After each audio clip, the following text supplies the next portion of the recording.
विश्वामित्र जी पधार चुके थे। ऋषिवर जी पधारो, स्वागत आपका ऋषिवर जी पधारो। और हाथ जोड़कर चरणों में गिर गए। महाराज, मेरी सेना ले चलो, मुझे ले चलो, पर मेरे बड़े पुत्र राम को मत लेकर चलो, क्योंकि बहुत प्यार करते थे राम से। फिर भी नहीं माने विश्वामित्र जी, और क्या कहने लगे। राजा दशरथ, अभी तो बच्चे हैं लक्ष्मण राम, ओ अभी तो बच्चे हैं लक्ष्मण राम। ना मुनिवर मैं वन में कैसे भेज दूं। मैं भी तो किसी का पुत्र हूं, और मैंने जीवन दे दिया, ब्रह्मचारी रहकर अपना जीवन लगा दिया। मेरे माता पिता भी चाहते होंगे कि हम तेरी शादी करेंगे, पर नहीं। मैंने कहा शादी तो सब करते हैं अपनी, और कोई देश का कार्य भी करे। जैसे भगत सिंह की माँ ने कहा था, विद्यावती ने, मेरे लाल तेरे जाने का पूरा एहसास रहे। पर इस मलद और करुष में 3 राक्षस बैठे हैं। एक तो सुंध, और एक मारीच, और एक मारीच की माँ है, उसका क्या नाम था, ताड़का नहीं, ताटका। कल हमारा जो हवा रामायण का जो कार्यक्रम था, जो हमारी रामायण की समाप्ति हुई थी, वो कहाँ पर हुई थी। विश्वामित्र जी पधार चुके थे। विश्वामित्र जी पधार चुके हैं। आइए अब सीधे बैठकर विश्वामित्र जी का स्वागत करें, और हमारे राजा दशरथ और अपनी रानियों को लेकर, गुरु वशिष्ठ को लेकर, अपने कुल पुरोहित गुरु वशिष्ठ जी को लेकर, आर्य सुमंत्र जी को लेकर साथ में आ रहे हैं। और साथ में आते हुए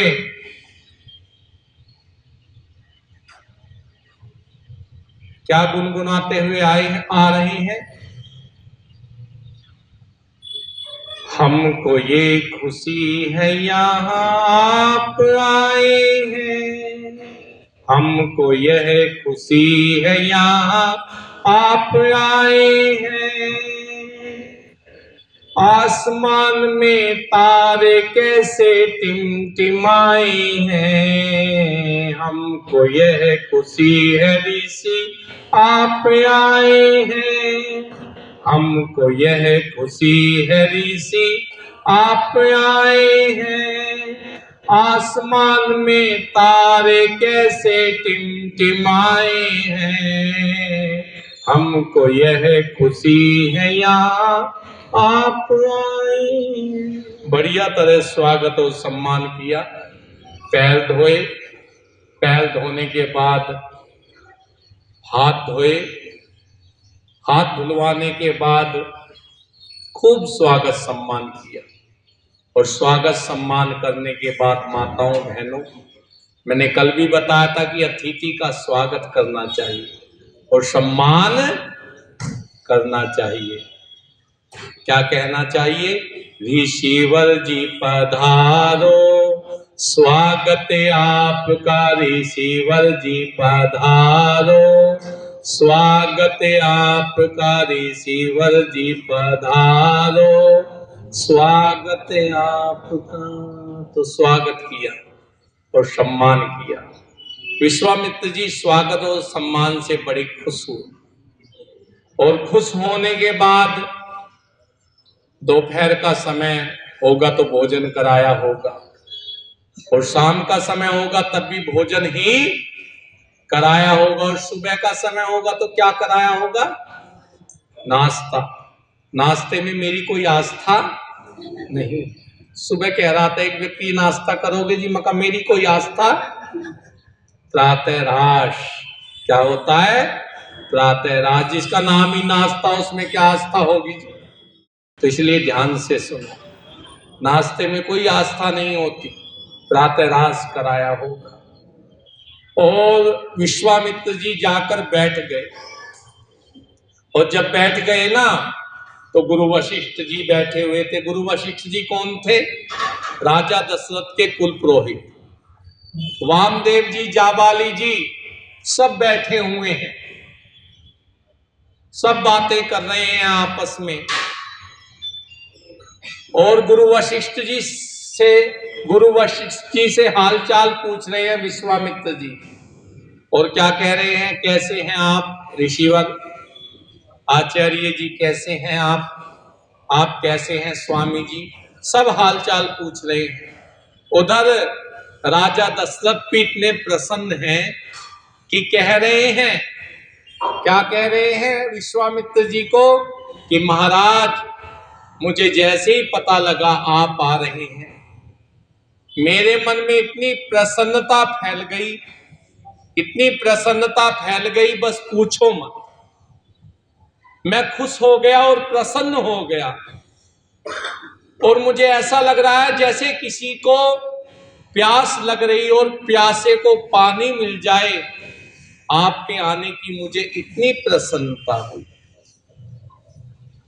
आपने देखा होगा, जिसके संतान नहीं होती वो संतान के लिए कैसे तरसता है, जिसके पुत्र नहीं होता वो पुत्र और पुत्रियों के लिए कैसे तरसता है, और जब उसे पुत्र और पुत्रियां मिल जाती हैं तो वो उसका मन प्रसन्न हो जाता है। ऐसे मेरा मन प्रसन्न हो गया आपके आने से, इतना प्रसन्न हो गया बस पूछो मत। तो राजा दशरथ की यह बात सुनकर विश्वामित्र जी कह रहे हैं कि अगर ऐसी कोई बात कर सकता है, इतनी सुंदर बात, तो रघुवंश का राजा कर सकता है, रघुवंश का राजा कर सकता है। अगर ऐसी कोई बात कर सकता है तो वशिष्ठ जी का यजमान कर सकता है, और कोई नहीं कर सकता। अगर आप ऐसी बात कर रहे हैं तो आपका मंगल होगा और आपका कल्याण होगा। आप में अगर ऐसी आस्थाएं हैं तो आपके जीवन में प्रकाश ही प्रकाश रहेगा। गुरु वशिष्ठ जी इस बात को कहते हुए, विश्वामित्र जी इस बात को कहते हुए प्रसन्न हो रहे हैं।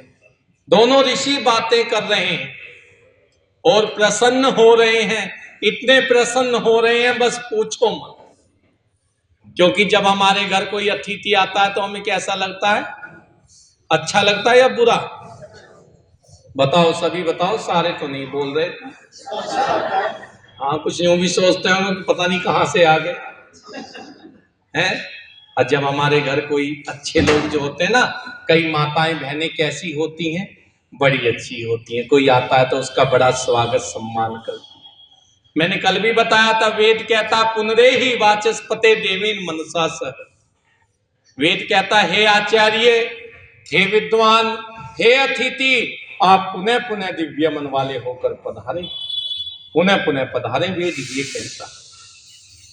और ऐसी भावनाएं हमें अपने मन में रखनी चाहिए। और जब हम अपनी ऐसी भावना बना लेंगे ना, तब हमारा अपने आप कल्याण होने लगेगा, तब हमारा जीवन सुंदर बन जाएगा, शुभम बन जाएगा। क्योंकि ध्यान रखना, कई व्यक्ति कहा करते हैं कि जी हमें तो दूसरों से बहुत प्यार है, पर दूसरों से जब प्यार करोगे तभी अच्छा लगेगा और तभी जीवन सुंदर बनेगा। तो विश्वामित्र जी आराम करने के लिए चले गए, सबके हालचाल ले लिए गए, सबके हालचाल पूछ लिए गए, और फिर आराम करने के लिए चले गए विश्वामित्र जी। तो जब आराम कर लिया और कई दिन हो गए, मैंने कल भी कहा था, हम तो आज ऐसे पूछते हैं क्यों आए थे जी, किस लिए आए थे, क्या कारण था, पूछते नहीं पूछते। पर उनके पूछने का तरीका देखना, 2-3 दिन हो गए थे रहते हुए। गए जिस कक्ष में वो रुके हुए थे, और चरण वंदन किए और चरण वंदन करके कहने लगे, आपका आना मेरे लिए शुभ कार्य, मुझे बहुत अच्छा लगा आपके आने से और मेरा जीवन महक उठा। ऐसे महक उठा कैसे? नेकियां कमाना काहे छोड़ दिया, नेकियां कमाना काहे छोड़ दिया, बुरी आदतों से नाता, बुरी आदतों से नाता जोड़ लिया, हो नेकियां कमाना काहे छोड़ दिया। आप भी अपने मुंह खोलो थोड़े थोड़े, खाने के लिए भी तो खोलते हो या नहीं खोलते? तो खोलो। और बहुत से लोग टेंशन में ही बैठे रहते हैं। बहुत से लोगों का पता है क्या काम होता, कभी उठाते, मैंने कहा ये लगा रहेगा, ये हटेगा ना, कोई कभी पूरे दिन उन्हें यही काम रहता है, ना उन्हें सत्संग में आनंद आता, ना उन्हें किसी चीज में आनंद। बहुत एक व्यक्ति कहा करता था, हमारा इस संसार से चले गए वो, कि आचार्य जी बहुत से लोग ऐसे होते हैं, खुद तो टेंशन में रहते हैं, दूसरे को भी टेंशन देते हैं। और बहुत से लोग कैसे होते हैं, मुस्कुराते रहते हैं, जीवन में आनंद लेते रहते हैं। नेकियां कमाना काहे छोड़ दिया, नेकियां कमाना काहे छोड़ दिया, बुरी आदतों से नाता, बुरी आदतों से नाता जोड़ लिया, ओ नेकियां कमाना काहे छोड़ दिया। कुछ लोग बड़े अच्छे होते हैं, जैसे राजा दशरथ विश्वामित्र जी के पास आए, चरण छू, और चरण छूकर क्या कहने लगे, महाराज मुझे बहुत अच्छा लग रहा है आप आए। तो ये ऋषि मुनि ऐसे नहीं थे कि बात मिलाओ जाओ, बातों को सुनो जाए। बहुत से लोग आते हैं मेरे पास, आचार्य जी आप बड़े अच्छे हैं, बड़ी प्रसन्नता करते हैं। मैंने कहा तो काम की बात कर, काम क्या है, प्रसन्नता क्यों कर रहे हो, कार्य बताओ। तो विश्वामित्र जी बोले, महाराज आप कार्य बताएं, आप कुछ पूछने के लिए आए हैं, मैंने आपके मुख को देखकर पहचान लिया। कहने लगे आया तो पूछने ही, कहने लगे पूछो क्या पूछने के लिए आए हैं। कहने लगे मैं ये पूछने के लिए आया हूं, पूछने नहीं आया, आपके चरणों में निवेदन करने आया। क्या निवेदन करने आए हैं? निवेदन ये करने आया हूं, कभी आप आज तक इतने दिन हो गए, इतना समय बीत गया, आप कभी ऐसे आकर नहीं रुके जैसे अब रुके हुए, कभी नहीं रुके आप। वैसे तो आपकी अयोध्या है, आप कभी तक ठहरिए, कोई दिक्कत वाली बात नहीं, आपका घर है, जब तक मन करे तब तक ठहरो। कहते हैं ना लोग, आपका घर है जी, रहो जी जब तक मन करे, कहते हैं या नहीं कहते? रहो जी, आपकी नगरी है, हम तो आप लोगों की सेवा करने के लिए प्रस्तुत हैं, आपकी सेवा में यहाँ बैठे हुए। तो गुरुजी मुझे बहुत अच्छा लग रहा है आप पधारे हुए, परंतु मैं एक बात पूछना चाहता हूं, मेरे मन की शंका है, आप यहाँ ठहरने के लिए ही आए हैं या किसी काम से आए हैं, किसी कार्य से आए हैं, या आने का कोई कारण है? तो विश्वामित्र जी मुस्कुराए और मुस्कुराकर कहने लगे, राजन मैं आया तो कारण से ही, कार्य से ही आया हूं, क्योंकि बिना कारण मैं कहीं भी नहीं जाता। कहने लगे तो कारण बताने की कृपा करेंगे? ये पूछा, कारण बताने की कृपा करेंगे? कहने लगे कारण तो बहुत बड़ा है, बताऊंगा तो सही, और बताने भी आया। बताने भी आया हूं, इसीलिए आया हूं, और आपसे कुछ लेने के लिए भी आया हूं। ऐसे ही नहीं आया अयोध्या में कि ऐसे ही आया हूं बिना मतलब। तो कहने लगे कारण बताइए। कहने लगे आजकल हम अथर्ववेद के मंत्रों से यज्ञ कर रहे हैं। विश्वामित्र जी बड़े जानवान थे, और ध्यान रखना अथर्ववेद कौन सा कांड है? विज्ञान कांड। कौन सा कांड है? जो आज साइंस की बात करते हैं ना, हम बहुत बड़ी साइंस, वो बहुत बड़ा साइंटिस्ट बन गया। ये जितने भी ऋषि मुनि हुए हैं जिन्होंने अथर्ववेद को पढ़ा है, वो विज्ञान के जाता थे, बहुत बड़े साइंटिस्ट थे। जो साइंस आज लिए भग रहा है, घूम रहा है, हमें पता ही नहीं कि अथर्ववेद में क्या क्या छुपा हुआ है, अथर्ववेद में कितना विज्ञान छुपा हुआ है, अथर्ववेद में कितना साइंस और सार छुपा हुआ है।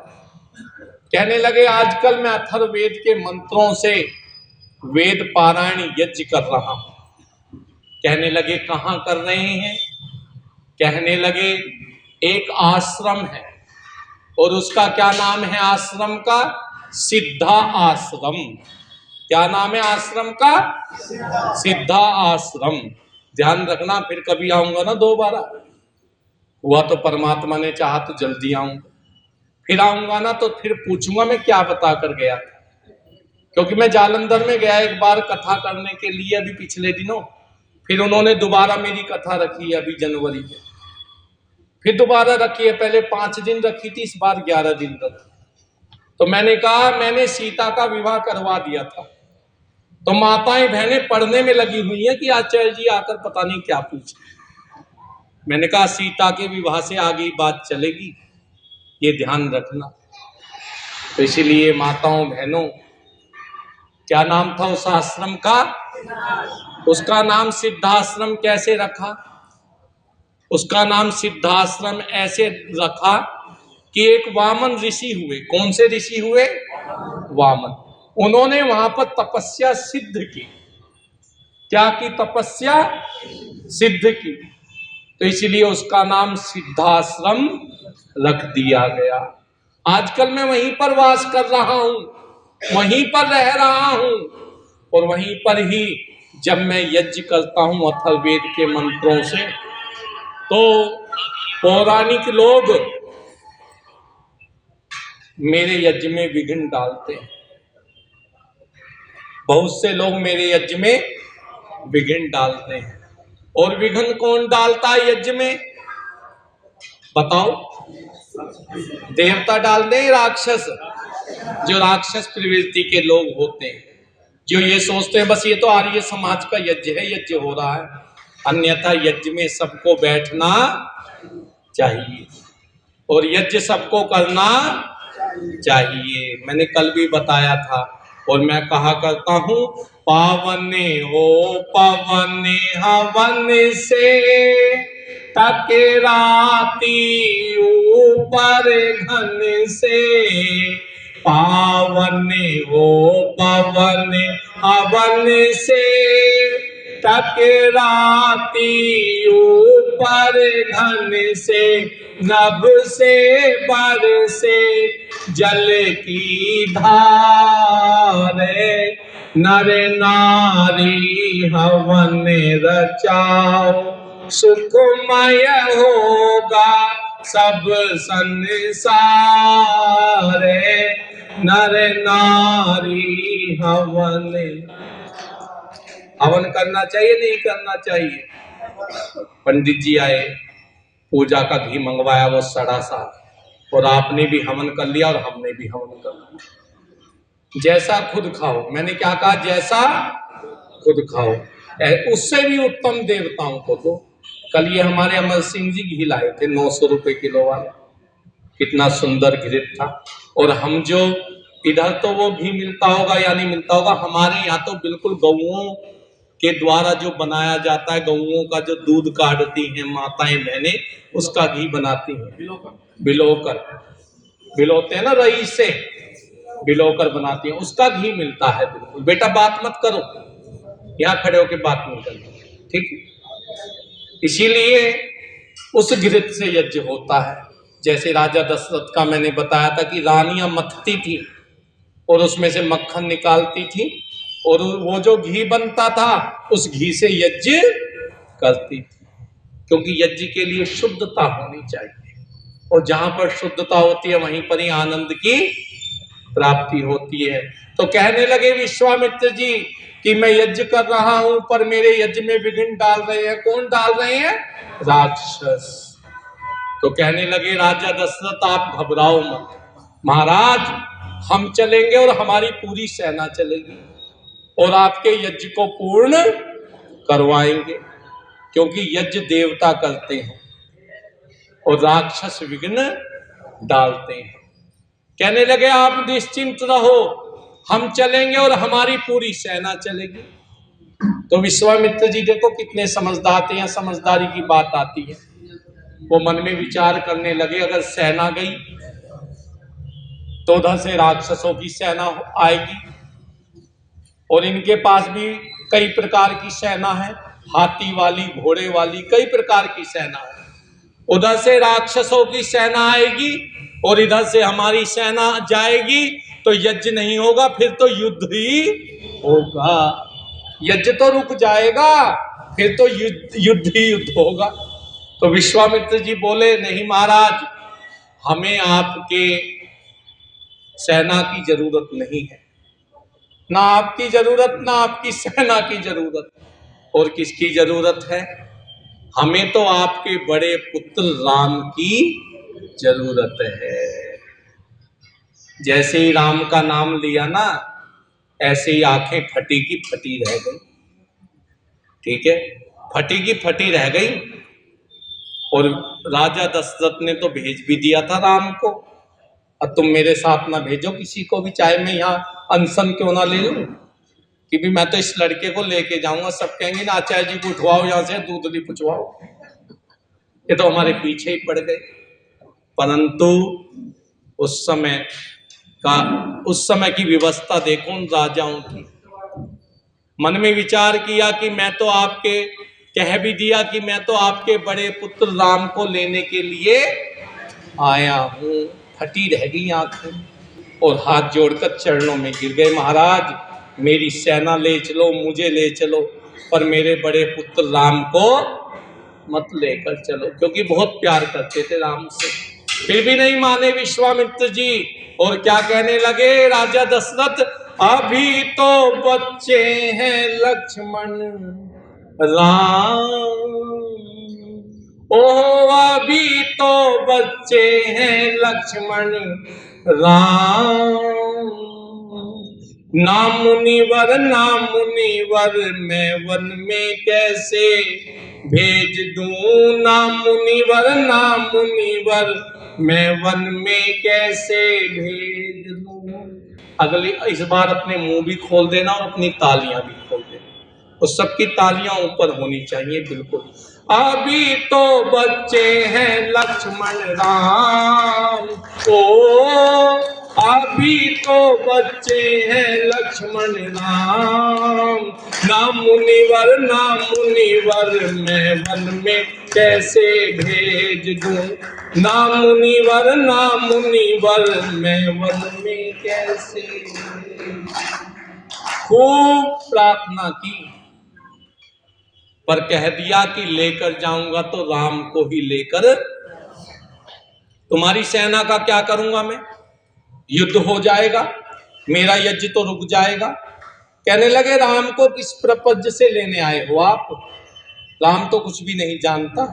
कहने लगे मैंने राम की ख्याति उसी समय से सुनी है जब वो गुरुकुल में पढ़ते थे गुरु वशिष्ठ के पास में, तब से ही सुनी है कि यजुर्वेदस्य नीतिश्च, यजुर्वेद के बहुत बड़े विद्वान हैं ये, और धनुर्विद्या में इन्होंने पारंगतता हासिल की है। अरे आपका पुत्र राम तो बड़े बड़े राक्षसों को मार गिराया है, आप ऐसे घबराते हैं? आप इतने वीर और धीर पुरुष के पिता हैं, जो मर्यादाओं का पालन करता है, जो सचमुच उत्तम है, ऐसे पुत्र के पिता होकर आप घबराते हैं, तो आपको घबराना नहीं चाहिए। फिर भी रोने लगे। पिता तो पिता ही होता है, माता पिता तो माता पिता ही होते हैं। तो गुरु वशिष्ठ जी भी समझा रहे हैं और विश्वामित्र जी कह रहे हैं तुम धूमिल कर रहे हो अपनी कीर्ति को, क्योंकि तुम्हारी कीर्ति कैसी है? रघुकुल रीति सदा चली आई, प्राण जाए पर वचन न जाए। ओम बोलो बोलो ओम, ओम बोलो बोलो। तुम अपनी कीर्ति को धूमिल कर रहे हो। और ध्यान रखो, संस्कृत का वाक्य कहता है कीर्ति यस्य से जीवति, जिसकी यश कीर्ति फैलती है संसार में वही जीवित रहता है। अगर कोई ईश्वर की स्तुति करता है ना प्रतिदिन, तो उसे क्या कहते हैं? ये बड़ा ईश्वर भक्त है।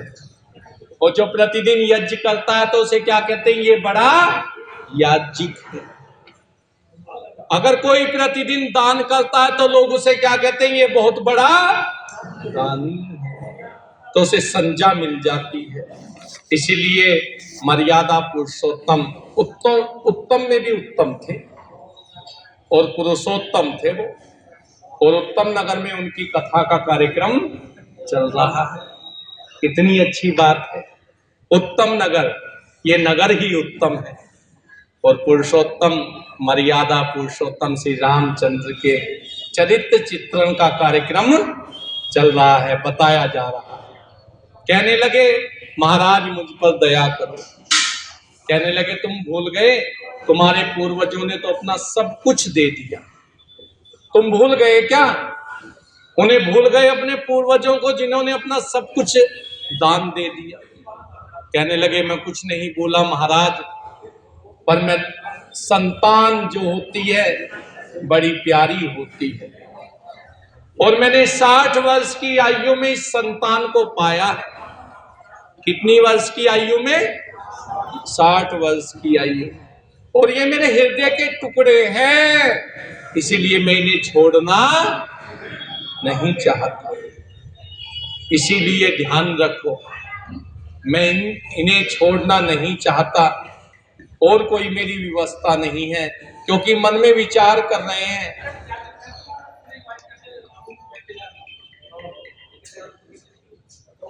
राम जाएगा तो राम के साथ कौन जाएगा? लक्ष्मण। ये मन की व्यवस्था है। और कहने लगे राम और लक्ष्मण की जोड़ी है और भरत और शत्रुघ्न की जोड़ी है, तो राम के साथ लक्ष्मण जरूर जाएगा और मेरे 2 बेटे बलि वेदी पर चढ़ जाएंगे। ये मन में विचार चल रहा है, चिंतन चल रहा है। कहने लगे वो राक्षस कौन है जो इस समय आपके यज्ञों में विघ्न डाल रहे हैं? वो राक्षस कौन है? कहने लगे वो रावण के राक्षस हैं। आहा, जैसे ही रावण का नाम लिया ना तो बुद्धि और खराब हो गई। ये रावण के राक्षस हैं। कहने लगे रावण जो पुलस्त्य वंश में पैदा हुआ है, ऋषि विशर्वा और केकसी का पुत्र है। विशर्वा ऋषि और केकसी का पुत्र है, उसके राक्षस हैं ये। क्या नाम है राक्षसों का? मारीच और सुबाहु। क्या नाम है राक्षसों का? मारीच और, जो हमारे यज्ञों में विघ्न डालते हैं। तो इस बात को सुनकर तो नरेश की खोपड़ी बिल्कुल खराब हो गई। उन ऋषि की बात सुनकर, विश्वामित्र जी की बात सुनकर बुद्धि चकरा गई बिल्कुल। और किसी कवि ने बहुत सुंदर शब्दों में लिखा, ऋषि की बात सुन बुद्धि चकरा गई, मन भी घबरा गया और दिल भी घबरा गया। ऋषिवर की बात सुन बुद्धि चकरा गई, मन भी घबरा गया और दिल भी घबरा गया। बदल गया सारा प्रोग्राम। ओहो बदल गया सारा प्रोग्राम। नारी शिवर मैं वन में कैसे भेज दूं। नारी शिवर मैं वन में कैसे भेज दूं। अरे आप मेरे नन्हे मुन्ने बालकों को रावण से लड़वाने के लिए जा रहे हैं। वो रावण तो बड़ा शक्तिशाली है, उसके सामने तो मुझे भी भागना पड़ा था। उससे लड़वाने के लिए ले जा रहे हो मेरे नन्हे मुन्ने बालकों को, मरवाने के लिए ले जा रहे हो। चाहे कुछ भी टूटे, चाहे हमारा वचन टूटे, पर मैं अपने बालकों को नहीं भेजूंगा। इतना मन घबरा गया रावण का नाम सुन। रावण का नाम सुन नरेश घबरा गया। बुद्धि चकरा गई और दिल भी घबरा गया। बुद्धि चकरा गई और दिल भी घबरा गया। बदल गया सारा प्रोग्राम। ओहो बदल गया सारा प्रोग्राम। नाम मुनिवर मैं वन में कैसे भेज दूं। नाम मुनिवर मैं वन में कैसे भेज दूं। अभी तो बच्चे हैं लक्ष्मण राम। ओहो अभी तो बच्चे हैं लक्ष्मण राम। नाम मुनिवर मैं वन में कैसे भेज दूं। नाम मुनिवर मैं वन में कैसे भेज दूं। माताओं बहनों भद्र पुरुषों रोने लगे, कहने लगे मैं नहीं भेजूंगा अपने बालकों को, चाहे कुछ भी हो। 60 वर्ष की आयु में तो मुझे वैसे ही बच्चे प्राप्त होंगे। किसी को अगर बुढ़ापे में संतान मिले तो कितना प्यार करता है अपनी संतान से, करता नहीं करता। संतान बड़ी प्यारी होती है, बच्चे बड़े प्यारे होते हैं। और कहते हैं मूल से ज्यादा प्यारा ब्याज होता है, पोता पोती उससे भी ज्यादा प्यारे होते हैं। इसीलिए ध्यान रखो माताओं बहनों भद्र पुरुषों, खूब गिड़गिड़ाए। विश्वामित्र जी उठकर भागते और तुरंत उनके पैर पकड़ लेते। उन्हें जाने भी नहीं दे रहे और संतान को भेजने का मन भी नहीं कर रहा। तो माताओं बहनों भद्र पुरुषों, बाद में गुरु वशिष्ठ जी ने समझाया। क्या समझाया?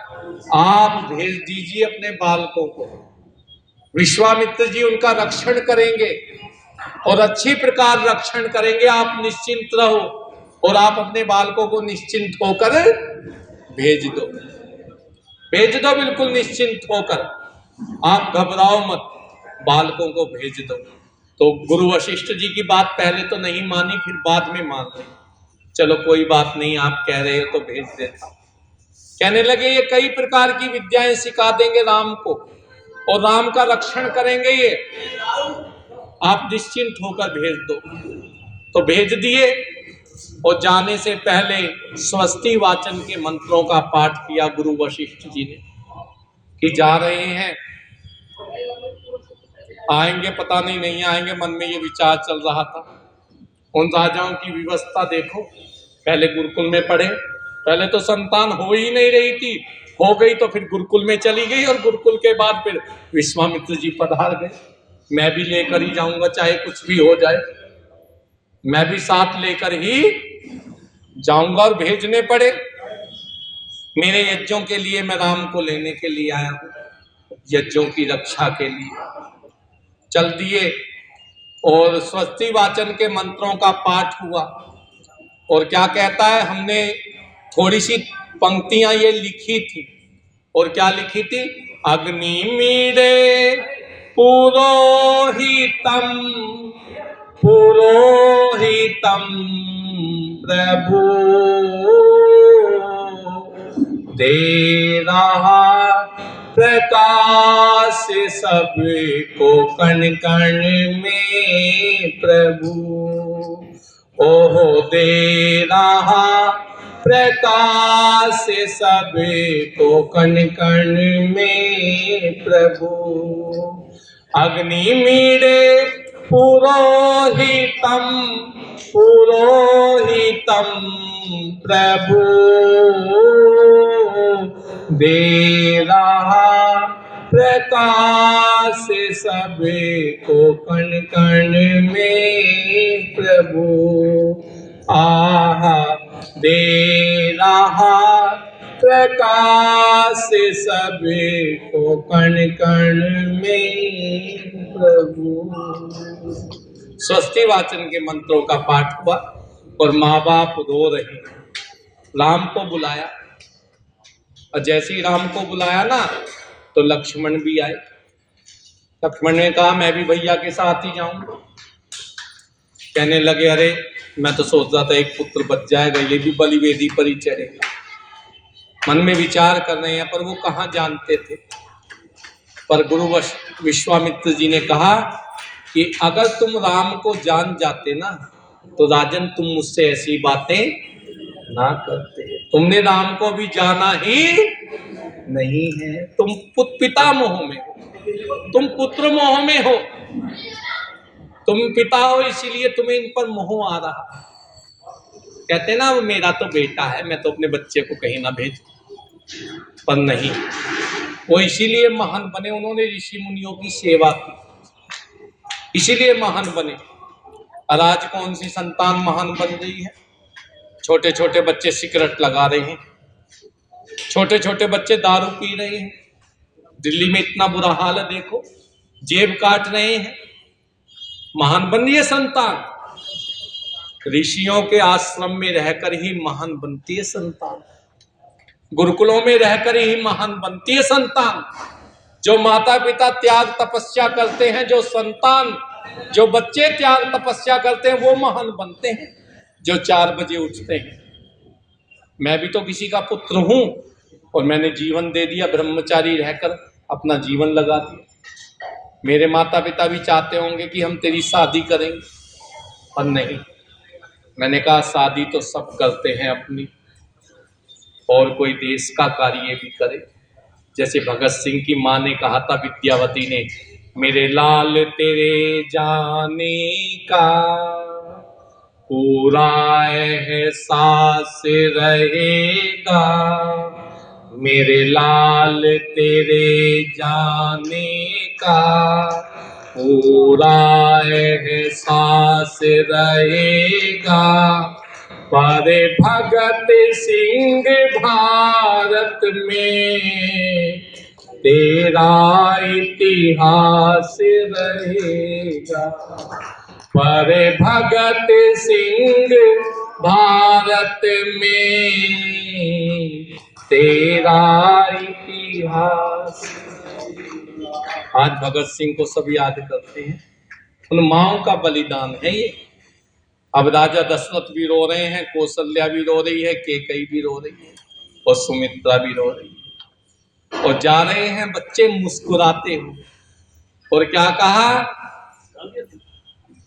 पिताजी ने? क्या कहा, बेटा आज से ये तुम्हारे गुरु वशिष्ठ जी जो हैं, यही तुम्हारी माँ है और यही तुम्हारे पिता। इनकी आज्ञा का पालन करना। पहले तो आज संतान ही जाने को कोई नहीं कहेगा। मैं कहने लगूं, कहेंगे पिताजी को ले जाओ जी हमारों को, मैं क्या करूंगा।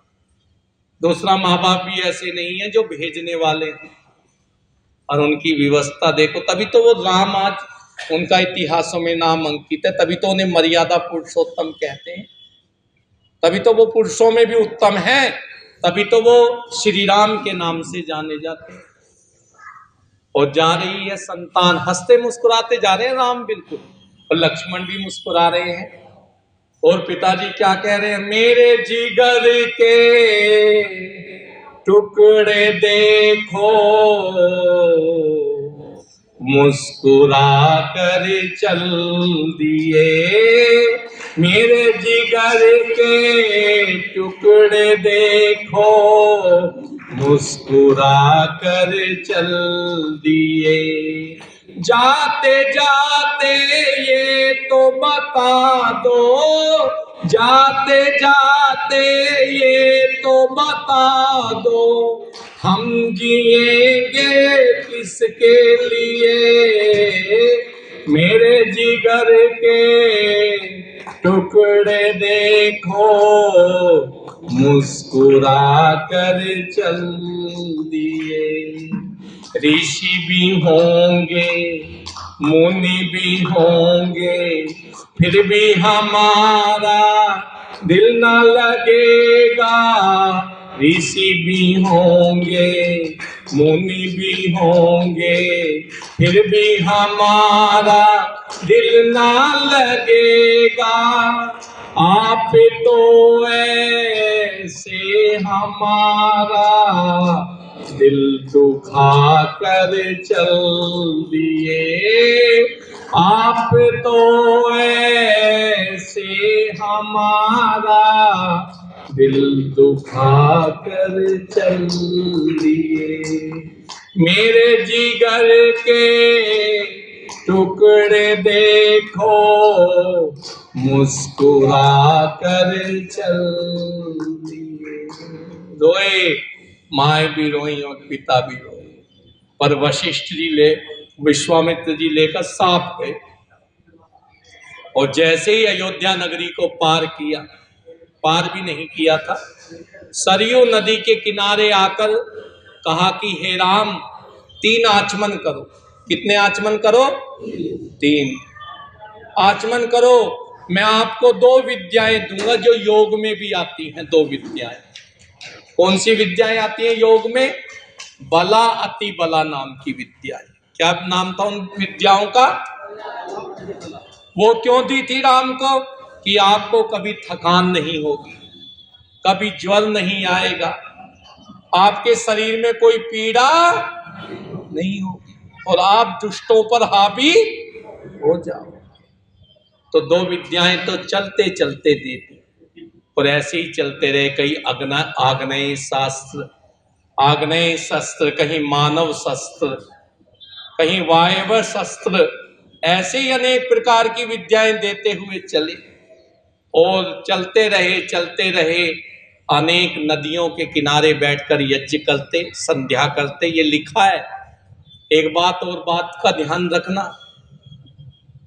रामचरितमानस में भी बहुत सी बातें ऐसी लिखी हुई हैं जो सत्यता है जिनमें।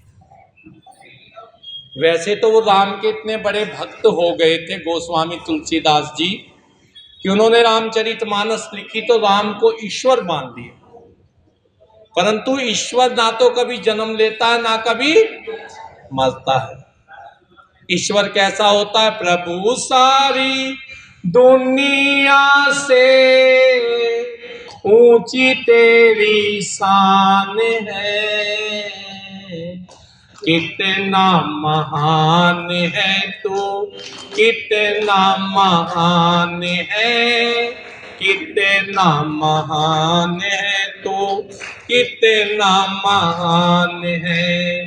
प्रभु सारी दुनिया से ऊंची तेरी शान है, प्रभु सारी दुनिया से ऊंची तेरी शान है, कितना महान है तू, कितना महान है, कितना महान है तू, कितना महान। और व्यक्ति क्या कहता है? मेरा है सब कुछ, जो कुछ वो सब कुछ मेरा है। अपने आप को मानने लगता है ब्रह्मास्मि, मैं सबसे बड़ा हूं, मुझसे बड़ा कोई नहीं। ये मन में भावनाएं रखता है व्यक्ति। और उस परमपिता परमात्मा ने जिसने सृष्टि रचाई है उसके अंदर कोई अहंकार नहीं है, कुछ भी नहीं है। जो कुछ है इस मनुष्य में ही, और ये भगवान का सब कुछ है। अगर हम दुखी हो जाएं ना, तब हम कहते हैं भगवान ने अच्छा नहीं किया, और जब हम सुखी रहते हैं तब क्या कहते हैं? जो कुछ किया सब कुछ हमने तो। अगर किसी की भैंस खुल जाए, भगवान ने अच्छा नहीं किया। अगर किसी के घर में गाय आ जाए, हमने किया जी ये जो कुछ किया। और सब कुछ क्या है? परमपिता परमात्मा का, हमारा कुछ भी। और क्या कहना चाहिए? तेरी जमीन और तेरा आसमान है, तेरी जमीन और तेरा आसमान है, कितना महान है तू, कितना महान है, कितना महान है तू, कितना महान। अग्निहोत्र करते और चले जाते, जहां भी रुकते वहीं यज्ञ करते, संध्या करते। तो इसीलिए रामचरितमानस में भी तुलसीदास जी ने, गोस्वामी तुलसीदास जी ने लिखा है कि संध्या करन चले दो भाई। पढ़ लेना कभी, संध्या करन। जो ईश्वर है वो किसी की संध्या करेगा क्या? जो ईश्वर है वो किसी की उपासना करेगा क्या? उसकी तो सब उपासना करते, ईश्वर किसी की उपासना।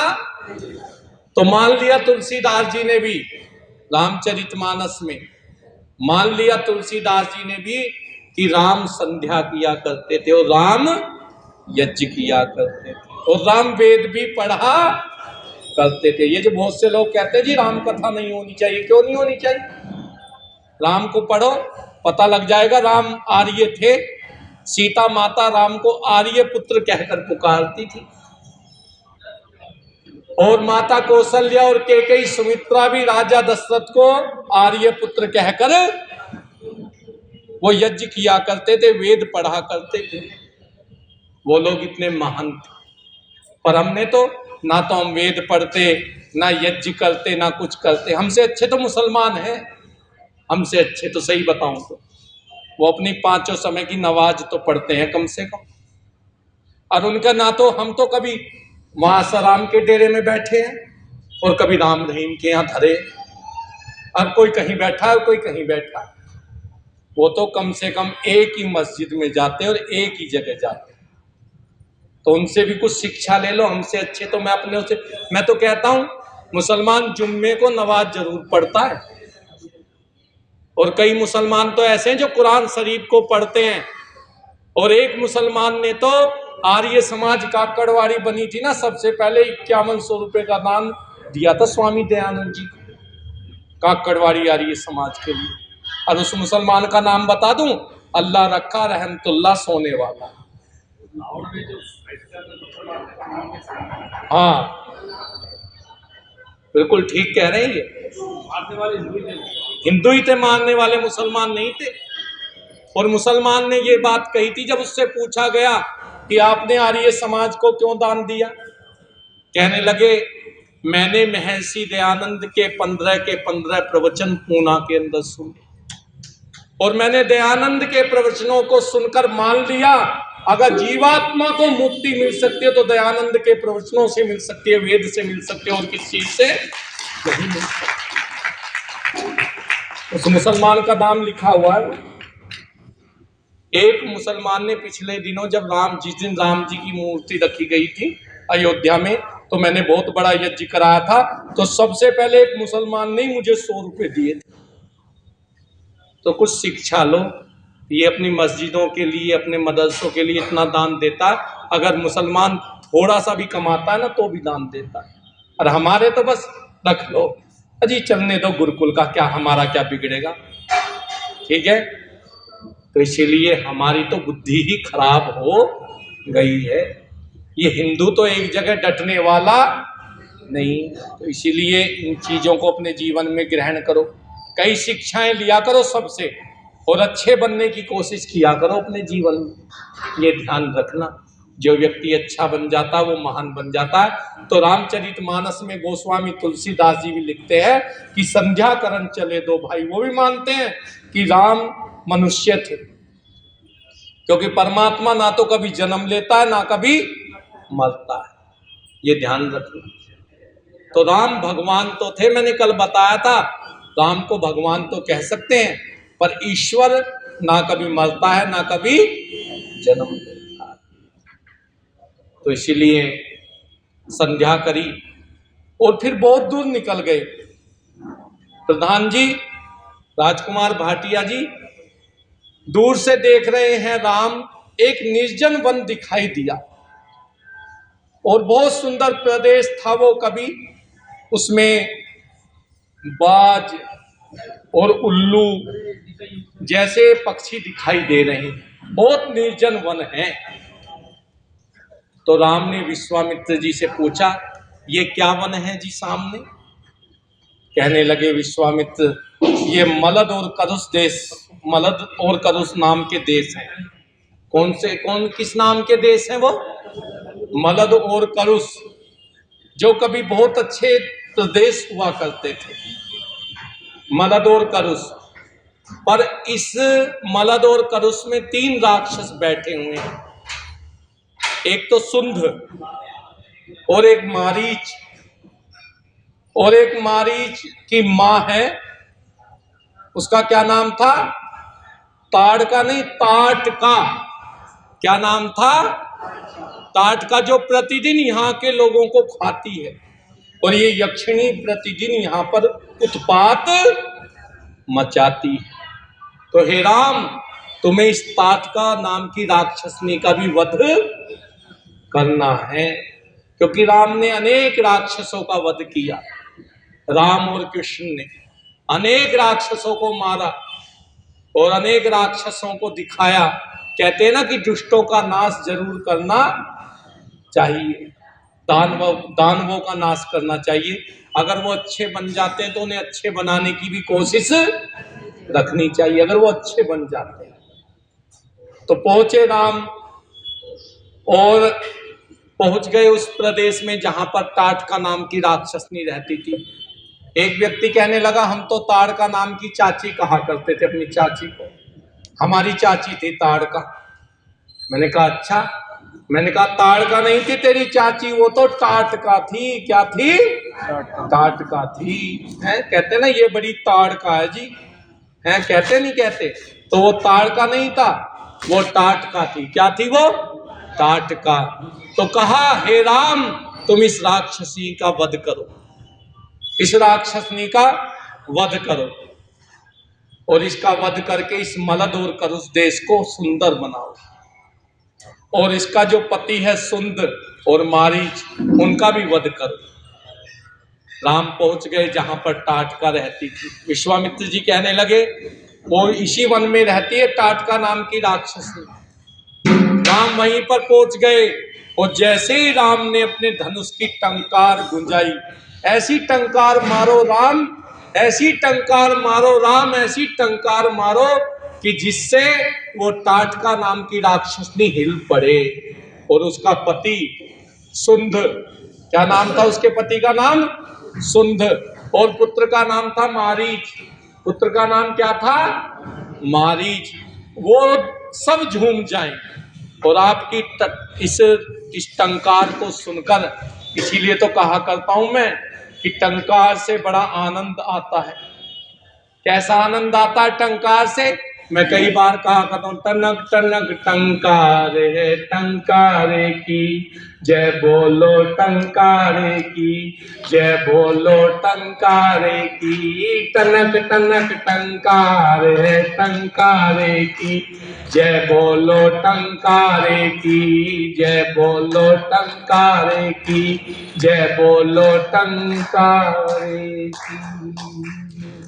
तो ऐसी टंकार मारी राम ने कि वो जो यक्षिणी राक्षसनी जहां पर भी लेटी हुई थी हिल गई, एकदम से हिल गई।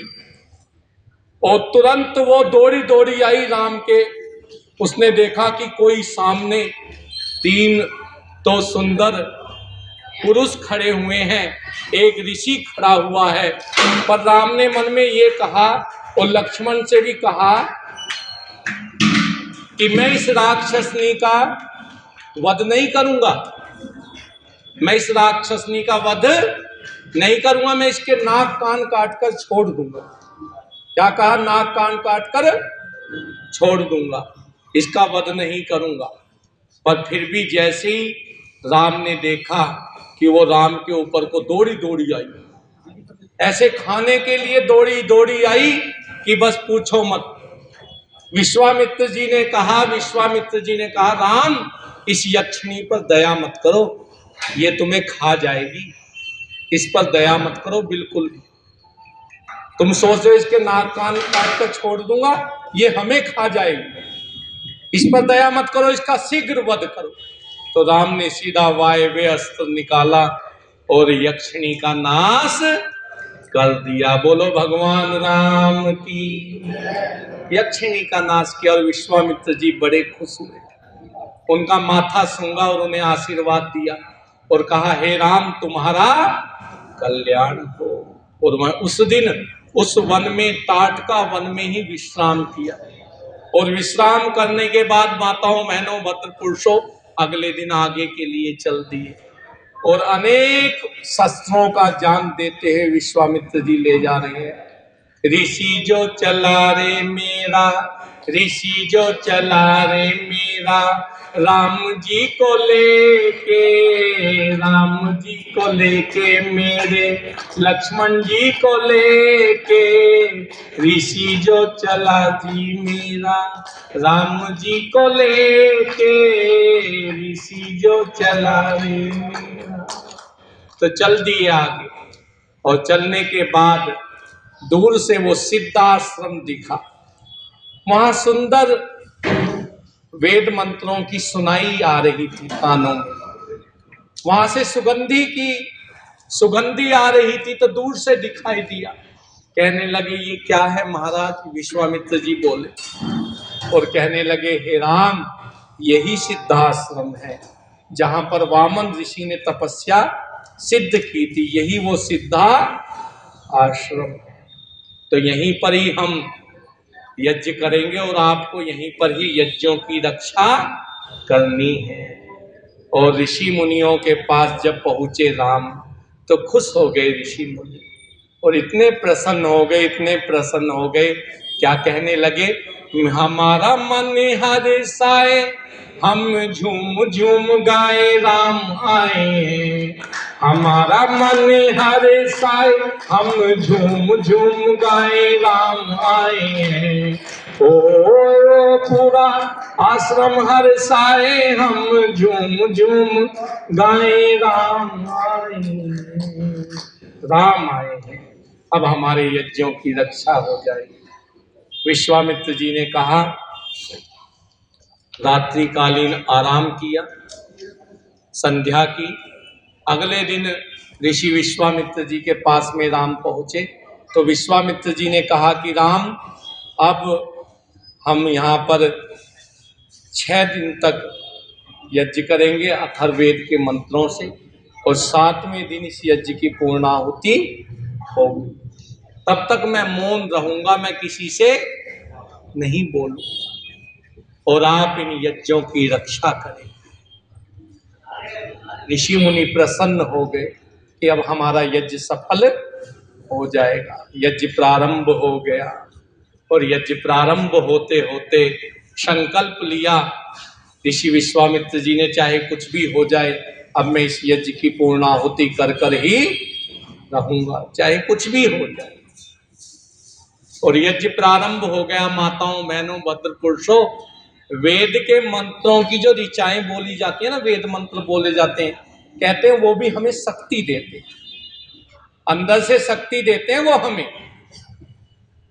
और हमें लगता है कि हमारे जीवन में आनंद ही आनंद आने लगता है। जब वेद मंत्रों को सुनते हो तो कैसा लगता है जी? अच्छा लगता है, बहुत अच्छा लगता है। तभी तो मैं कहा करता हूं, जहां वेद पढ़ा जाए और हवन किया जाए, ऐसे परिवार को तो स्वर्ग कहा जाए। जहाँ वेद पढ़ा जाए और हवन किया जाए, ऐसे परिवार को तो स्वर्ग कहा जाए। ऐसे परिवार को तो स्वर्ग। वास्तव में तो जो आर्य समाज में पुरोहित धर्माचार्य रहते हैं ना, जो पुरोहित रखे जाते हैं, जो हमें धर्म का आचरण सिखाते हैं, अगर पुरोहित यज्ञशाला को साफ करे और यज्ञ की तैयारी करे तो वो रात दिन बढ़ता है, रात दिन। एक माताजी मुझसे कह रही थी, मेरठ में कई साल हो गए उन्हें आर्य समाज में पुरोहित पद पे उनके पति को, तो मुझसे तो बड़ी आयु के हैं बहुत ज्यादा वो, और इतना आवाज में अब भी दम है कि अलग ही उनकी आवाज चमकती है, अमर सिंह जी। और उनकी पत्नी, कितने सेवक वहां पर आ गए पर किसी को भी यज्ञ के पात्र नहीं मांजने देती। कहती है अगर आज मैं जो कुछ हूं इस यज्ञ की वजह से हूं, इस यज्ञशाला की वजह से हूं, क्योंकि मैंने यज्ञ के पात्र मांजे, यज्ञशाला को साफ किया। और उसके बेटे आज विदेशों में पुरोहिताई कर रहे हैं जी, उनके बेटे विदेशों में पुरोहित, तो कोई भी कमी नहीं रहती। और वेद के मंत्रों की ऋचाएं गूंजती रही। 5 दिन तक कोई दिक्कत नहीं हुई, 5 दिन तक कोई नहीं आया, और राम और लक्ष्मण धनुष बाण लेकर खड़े हुए। 5 दिन तक कोई नहीं आया, 6ठे दिन दिखाई दिया राक्षसों की टोली आ रही है।